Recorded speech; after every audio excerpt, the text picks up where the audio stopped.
you all so much for coming here today. I know that you're all busy, so thank you for making some time to be here.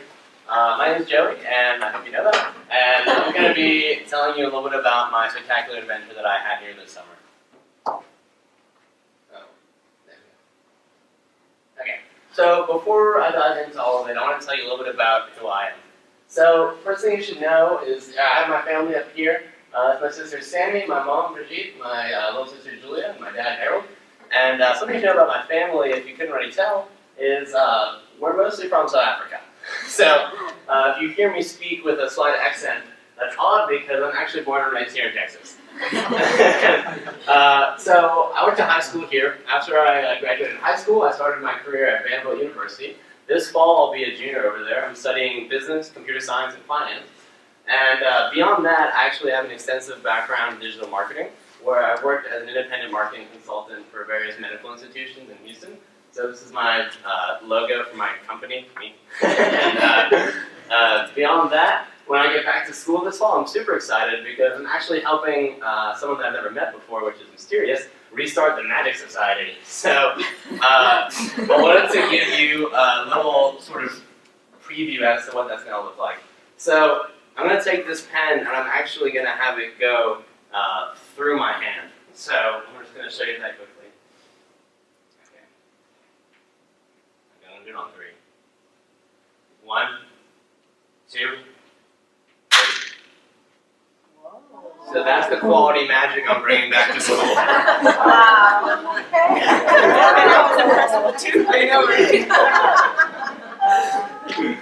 Okay. Thank you. That's my presentation. So when I first started out here at AT&T, everyone would meet me, and they're all very kind. And the biggest question people would ask me is, "What's your goal for this internship?" Or "What do you hope to get out of this internship?" And to be honest, I think that my response was a little bit underwhelming because in my past, I've only worked at small to mid-sized companies before. So to be frank with you, and I told everyone else, my only real goal was to achieve some corporate experience. And so, which one is Jesse? Don't answer that. And I'm going to tell you a little bit more about what I've uncovered after getting that sort of inside look at what the corporate experience entails. So firstly, AT&T hooks you up with the summer home if you ever intern here. And it's fantastic. If you go, this is where I would work. There are cubicles as far as the eye can see. One can only assume that they end at some point. And over here we have my desk, which was fantastic. I got set up with monitors, keyboards, whatever I would need for my work. I was always given, which I really appreciated. So this is my beautiful summer home. They also gave you German? Another thing that's great is just naturally, because AT&T is such a large company, wherever you go, there's always something fun going on. Whether that be an employee appreciation event at the main event where we had laser tag, or whether that be going bowling, or whether that be going to the back of a retail store and finding the employees bowling. Or whether that be going with Alias and just going on seemed like an impromptu road trip to Austin in one of our ginormous sales vehicles and stopping over in In-N-Out and also stopping at Buc-ee's on the way back. So there's always something fun going on, and that's part of what gives AT&T its vibrance and its culture. This is another thing that was very new to me, where I've seen, I think most companies do it, if not all nowadays, is utilizing social media, as I'm sure we've all heard, to reach your customer, whether that be advertising, organic growth, etc. But I've never actually seen before, maybe it's just because I've never worked with a company this large, but I've never actually seen before the internal usage of social media for communication from employee to employee. That was brand new, and I think it's brilliant. So as an example, we actually have an account that's run here in the office called @STX Speaks, which is South Texas Speaks. And on that Instagram page, you can actually see things that are going on in the region, whether that be an exciting Astros AT&T event over at one store, or whether that be, for example, a new hire, or really you can get a great glimpse as to what's going on in the region. It's amazing because it has a large following base and it's almost entirely employees here in South Texas. So I want to give you a quick preview of one of the videos that actually is on there so you can get a taste as to what it'll look like. I'm sorry that the speakers have lights that I can't turn off, so please enjoy it.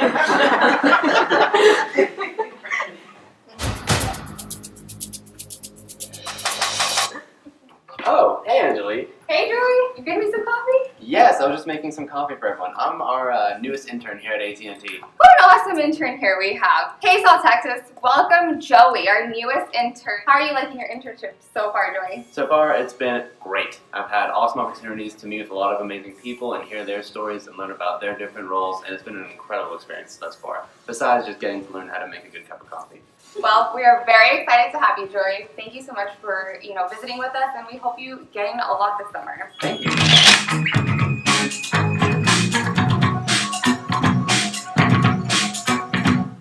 I have one more clip to show you after this one, so I'll turn off the... Joey, you gonna use the coffee? I'll turn off the thing in a second. Okay, so another thing was, I think we have one of our employees, Jose Aguilar, and he's the director here. And I think that he recognized the value and the sort of unification that comes with this internal usage of social media. So I actually worked to help him revamp his social media account. So first things first, we had to come up with a catchy team name. Believe me, I went on rhymezone.com and tried to come up with every catchy rhyme alliteration for his last name, Aguilar. And finally I came up with the Aguilar All-Stars, which is catching like wildfire, I hope. And beyond that, I made this... Yeah. And so beyond that, for every single Instagram video that he posts, whether it be an announcement or him directly speaking to his team or showing something, I created kind of like an opening video or like a theme song to get everyone a little bit excited about what they're about to see from him. So this is the theme song that I put together for him. It's very short.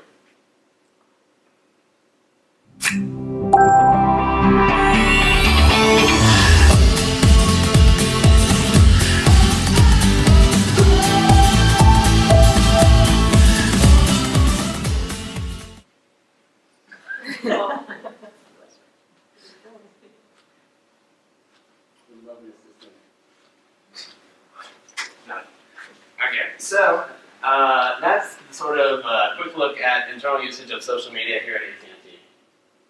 Another great thing about this sort of corporate culture is because AT&T is so large, they provide a huge amount of resources that are readily available to all employees, even interns. One thing that I loved was something called the Personal Learning Experience through AT&T University, where they offer this ginormous variety of courses, everything that's even specialized stuff like accounting, computer science, whatever you're interested in, I'm very confident that you can find it on there.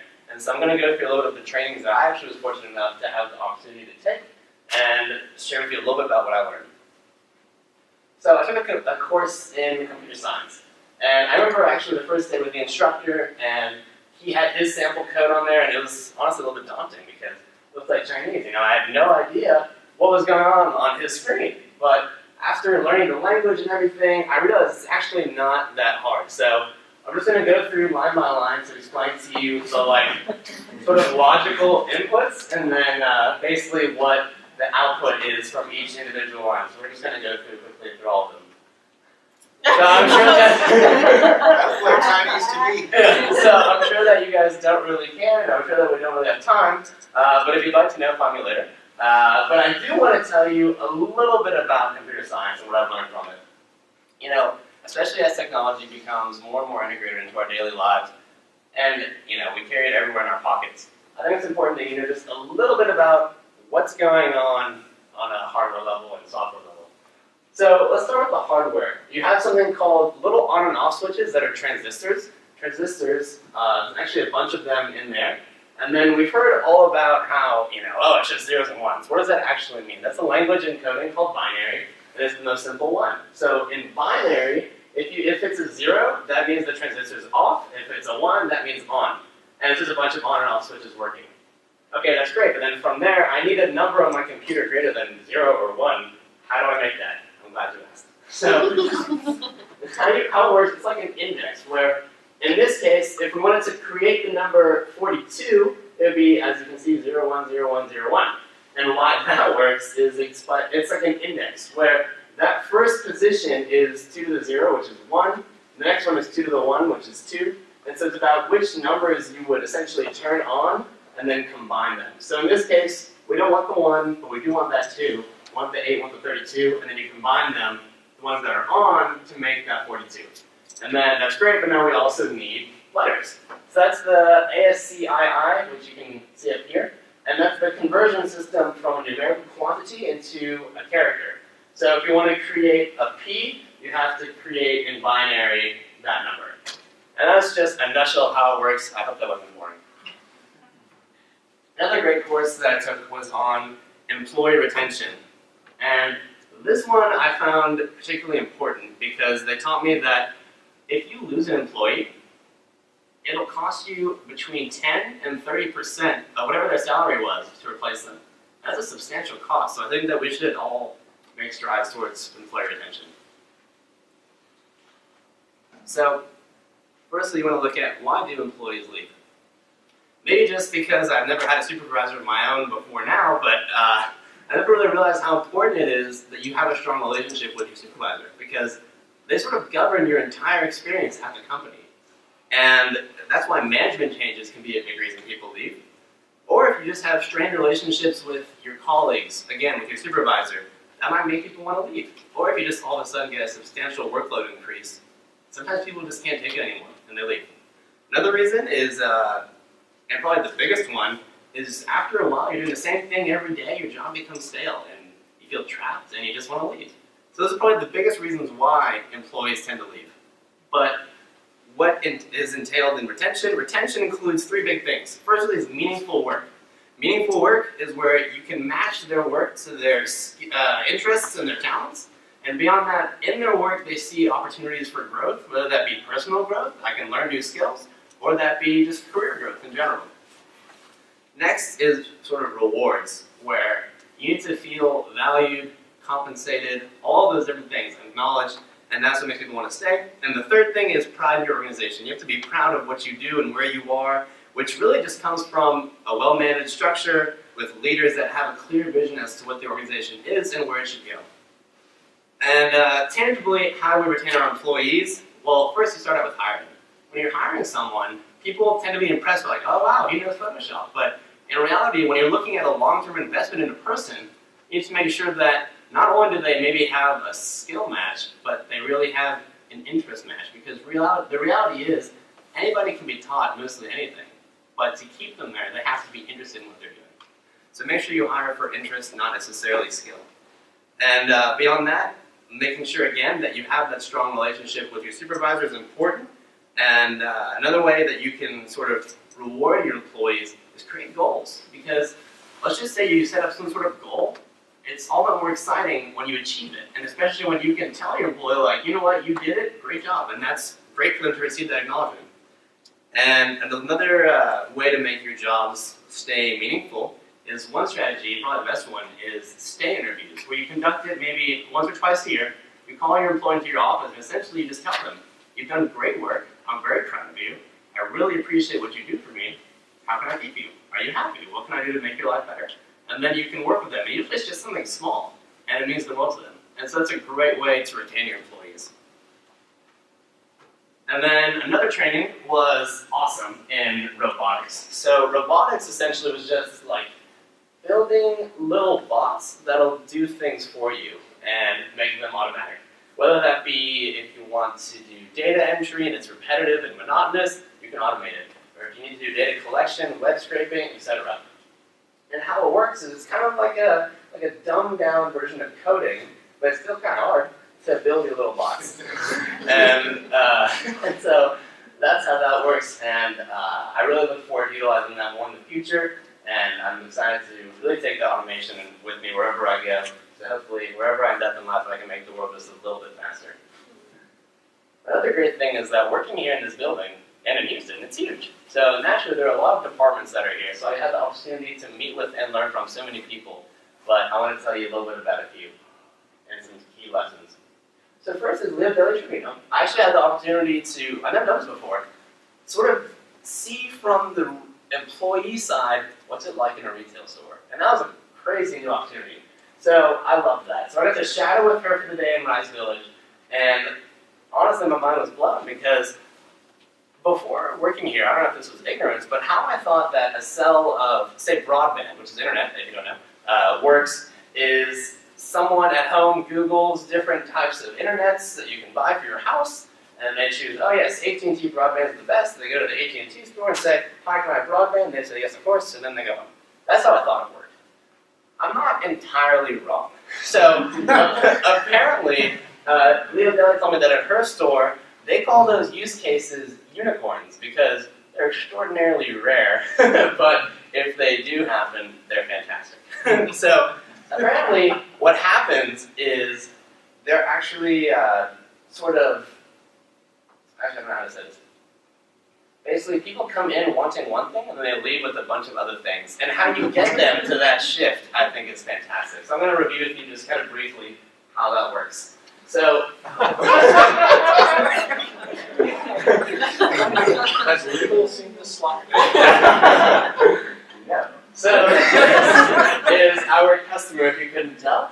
And let's just say the customer comes in, and they say, you know what, I have the iPhone 5, but I'd like to upgrade my device to the iPhone X. And the retail sales consultant says to them, of course we can do that, come to my little table here and let's figure it out. And so while they're working on it, he's building up a little rapport, asking her some personal questions, and just kind of having some conversation, and saying like, for example, so do you live around here? Do you have any kids? And then she'll maybe say like, yeah, I actually live right over there, and I have 3 boys. Oh, really? What do you guys like to do this summer? You guys traveling anywhere? Oh yeah, we love to road trip to Aspen. We go all the time. Oh, that's great. So what kind of TV shows do your kids like to watch? Oh, they love Disney Channel. Really? So did you know that you can actually stream in the car on the way to Aspen Disney Channel if you had DirecTV now? Actually, it wouldn't cost anything towards your data plan with AT&T. Oh, that's amazing. Yeah, here, we can just add it onto your package. so that's Thank you. And so that's kind of how that process works, to give you a kind of example. And what's happening over here, stealthily, the manager's in the corner listening. And they're actually, so it's amazing because when I was with Leo Deli, the entire time I would be speaking to her about stuff and she would be talking to me and she would always tell me, don't worry, I'm listening to you, but I'm also listening to them. Keep going. And because she would always be looking across the store and trying to listen to their conversation. So when the manager thinks it's the right time, they'll come over and do something called a table tap, where they'll say, hi, and then they'll introduce themselves, and maybe the example that I gave isn't the case, where they're sort of struggling a bit, so then they'll come over, and as an expert, they'll come over and try to help make that sale for their retail sales consultant. That's a little bit of how that sales process works. Another great guy is Mike Wisniewski. He works over in Dallas in finance, and he gave me a bunch of different reports to work with where it was cool to look at sort of how you take abstract ideas and then put it in a quantitative number, like what's a fixed cost, what's a what's it called, variable cost, and looking at all those different decisions. And then I also got to play with some formulas, improve upon them. We also talked about different graphs and what's the best way to showcase which data so directors can just see it and just know what's going on. And in terms of the nitty-gritty, I'm not allowed to talk about it, which sounds kind of cool to say. So, I don't think I actually signed anything though. I think I just kind of promised. So. Anyways,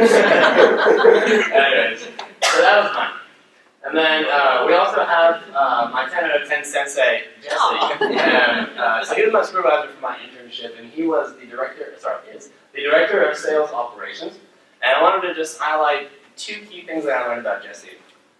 I wanted to speak about his leadership, which he never actually told me directly, but I feel like this is something that I sort of picked up by watching. One thing that kind of weirded me out was when I was doing the trainings, on employee retention and looking at leadership, I was like, okay, Jesse does that. Jesse does that. He's like this textbook leader. So, and so, that's something kind of cool to see. And so if you kind of tie back to what I was speaking about earlier, he embodies the idea behind meaningful work, where I've noticed that whenever he asks people for help or asks people to do something, he won't directly just ask. He'll also preface by telling you, this is the end result that we want, and this is something that I need from you to get there. And so people feel like, you know what, I'm just doing this little thing, and it may be a small inconvenience or I don't want to, whatever, but whatever that may be, I'm doing something that matters for this, and that makes me feel good. So that makes the work feel meaningful. Beyond that, he demonstrates huge pride in AT&T. As an example, this was probably my first or second week here, and we had this sort of like competitive sales day where it was luchador themed. And so, and then I see Jesse get up there, put on a luchador mask, and just go AT&T and yelling, and just getting everyone excited in a video to get the whole region excited, and everybody had a great day because of him. So demonstrating that contagious pride in the org is huge. Another thing is, as I was pointing out before, awards, where I think he is genuinely appreciative, but he does a good job of telling people when they did well, also when they did wrong, but he does a good job of telling people, you know what, you did that for me, thank you, I appreciate that. And that's really all you can ask for. Next thing is I want to hit you with two great sales lessons that I got from him. One of them is sort of abstract, where when you're selling to people, you're not selling features, benefits. You want to sell a vision, where you need to understand who they are, develop a vision for what their life could be with your good and or service, and then implement that vision into their head. And the second thing is, I'm blanking on my thing. Oh yes, I remember. So, sorry. The other one isn't quite as big as the first one. The other one is that people will buy from those who they trust and who they like. So when you're dealing with a sales situation or encounter, you need to ensure that you sort of conduct yourself accordingly. And beyond that, I know that he's one of the busiest guys in this office, so I really do appreciate that you made all this time for me and always make sure that I'm always happy and working on something and just having a good time. So thank you. And then let's move on to one of the hardest things that I had to do while I was here. I'm going to preface it with a little bit of context.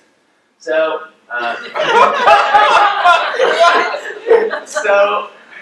people need to see this, right? So what happened was AT&T recognized that retail is a dying outlet. How do you encounter that? Where if you lived in South Texas, on average, there's been a decline of 21.6% foot traffic in stores every month in the past 6 months. And so that's like a fifth less every single month, roughly. So it's pretty substantial. So the question is, how do you sort of combat that? How do you handle that market shift? And just for your information, there's about 114 ATTR stores in South Texas. So of course our solution is if they're not going to come to us, we'll come to them with a store. So that's when we got all of these great new mobile assets. This isn't actually one of the new ones, but it's an example. And so what happens is it's on each individual store to go and put on a mobile sales event wherever it may be and try to get sales that way. So with that, there's a lot of overhead that can go into these events, whether that's admission to the event or whether that be using one of these things, gas, etc. So it's important that we keep track of these metrics, especially on a higher level, so you can understand what's our overhead and what are our sales like? What are we making from this? So we can see if it's actually profitable to do this. So that's kind of where my product was born. So here's the issue. There was no real sort of manner in which reporting was happening. I mean, they had their spreadsheet template that had the data, right? But how do we get it there? Because there's a bunch of store managers that are all doing it. So there's a few store managers, all these store managers that are kind of reporting to their area managers that are kind of reporting to Elias, but not really. And so, there's all these holes in the wall that we have to fill. And he's spending about 4 hours a day just calling everyone, trying to get a few numbers. And most of the time, they'll just be like, no, we canceled that event. And so you're kind of wasting your time. So I knew that there had to be a better way. So this was what I worked on for my new reporting process for these sales metrics and for event declaration. I thought it should be so simple and frictionless for these sales managers to just tell us what's going on and what their sales were. So this was my proposal. For the event declaration, it's as simple as this. Every store manager gets a text message that's automated, and it has a link to a survey. Let's just say I'm a store manager and I'm having an event on Wednesday. I click the link. Today's Monday. I click the link. I fill out all my information for my Wednesday event, and then I click submit, and it automatically goes into the spreadsheet. It's all done. Next, on the day of my event, Wednesday, it says, "Hi Joey, best of luck with your event today. Please go and hit reply and just type in your sales numbers right there next to the criteria." And it's an automated email and it automatically is fed back into the spreadsheet and processed there. Now I'm sure you're thinking that it's a very elegant solution, and I'm sure you're all so curious as to how it works. I'll tell you. So here's how I put it all together. As I told you before, we get that input from those surveys and from their email, which is the event declaration information and their sales information. That goes into something called Zapier, which is an integration platform. So Zapier takes that Zapier takes that data and essentially just pushes it into Excel, and then I built out the Excel sheet to process that information and put it in all the right cells, and then that automatically syncs to SharePoint so everybody can view the data live. So it took a lot to build this, mostly because I didn't really know that much about Excel formulas before this internship, so I did a lot of Googling. And it took a long time to build out all of these. So I just kind of was working for like a good week or so, just trying to put this all together. And then I've just been not really talking to anyone, just grinding away on my computer for a while. and so finally when I was done, I was really happy for about 10 minutes. So, because then Elias came over and he told me that he just came out of a meeting where they decided that they're actually changing the template for sales reporting. So I essentially had to start all over again. And you know what? I decided it is what it is. Let's dive in. So I just kind of kept grinding away, and I did a few things. One of which is actually a great I saw it as an opportunity in the end because it made me realize that I actually wanted to add on some new features, which I'll show you in a second.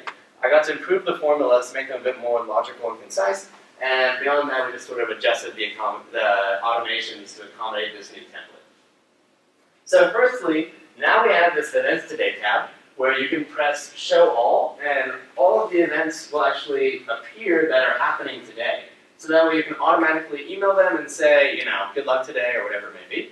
And then if they don't respond to that email, they come to the Overdue Events tab, where you can also mass email them again and say, hey, you didn't answer us last time, please give us your sales numbers. And then here's the main sheet that has all this stuff, which is kind of similar to before, but just a bit different. But then we got hit with another curveball. When I was building out this platform, I didn't take into account the idea of human error, where you have to have such a low threshold for human error when you're building a platform that's going out to such a large amount of people. So what happened was the issues with email, because people didn't realize that they were essentially just automated mass emails. And so they would maybe respond on the top line like, we didn't get that many sales, we maybe sold one broadband. And they wouldn't actually fill out the numbers, so the robot wouldn't really know what was happening and would mess everything up. So you have to make it super, super easy and guided for people to follow instructions. So here is our final system that we have now. And it's very simple. What we have is, again, that first Excel sheet, and my challenge was how do I take two surveys and match them? Well, I did that with an identifier key. So I built this thing in Excel that now it creates a unique identifier key for every single event declared. So that way, when it's Wednesday and the event's happening, they get an email that has the identifier key, and they say, hey, here's your identifier key, and here's a link. Copy and paste the identifier key as they enter to the first question. And so then we have it set up that question one is, what's your identifier key? And if it's not a valid one, essentially then it won't let you take the rest of the survey, so you can't mess with the data. So people put in that identifier key, okay, you put in all of your data, and then it automatically syncs to Excel, and now I think we got it all done. So, of course, I was over the moon when we had this epiphany and we actually made it work, and I think we have finally figured it out. So now we finally have this simplified, streamlined platform of sales reporting and communication. So, lastly, I was trying to think about this because prior to coming here, I stalked a lot of people's LinkedIn profiles, and I saw that so many people have been working at AT&T for so long, especially while meeting people here. Everyone here has been here for like 30 years, 18 years, 15 years, all these substantial portions of their careers, and it's amazing to me. And I was trying to understand, well, why does everybody stay here so long? Because this place does seem great, but what's going on? And so I've seen data online, and I get the sort of general idea, but in terms of understanding why actually people choose to stay here and not go somewhere else, I think that you have to spend a little bit of time here to really understand why. It's all for the people, and you wouldn't get that anywhere else. Coming to work every day, knowing that you're going to be surrounded by people who are going to make you into a better person, who are conducive to sort of success and hard work and sort of personal growth, is amazing. And it's not a lot of people can say that. So that's why I truly am grateful that I've had the opportunity to work with all of you this summer. Thank you for an amazing experience here at AT&T. I'll cherish it always, and don't hesitate if you ever want to get in contact with me or link with me on LinkedIn. Thank you.